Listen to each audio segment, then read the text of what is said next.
Maaaring may magsabi sa inyo ng ganito, pwede kong gawin ang kahit ano. Totoo yan, ngunit hindi lahat ng bagay ay nakakabuti sa inyo. Kaya kahit pwede kong gawin ang kahit ano, hindi naman ako paaalipin dito.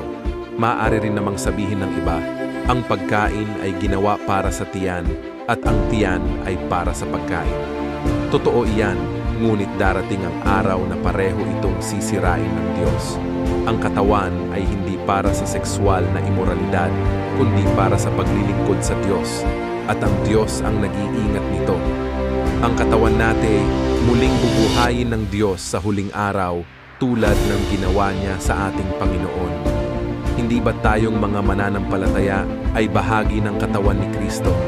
Iyan ang dahilan kung bakit hindi talaga natin maaaring gamitin ang ating katawan na bahagi ng katawan ni Kristo sa pakikipagtalik sa babaeng bayaran. Hindi ba't ang nakikipagtalik sa ganoong babae ay nagiging kaisang katawan niya? Sapagkat sinasabi sa kasulatan, silang dalawa'y magiging isa. At kung nakikipag-isa tayo sa Panginoong Hesukristo, kaisa niya tayo sa Espiritu. Kaya lumayo kayo sa sexual na imoralidad.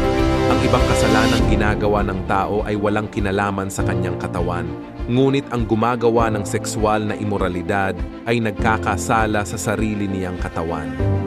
Hindi ba't ang katawan ninyo ay templo ng banal na espiritong nasa inyo at tinanggap ninyo mula sa Diyos?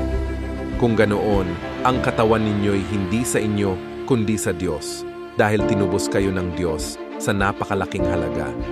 Kaya gamitin ninyo ang inyong katawan sa paraang ikapupuri ng Diyos.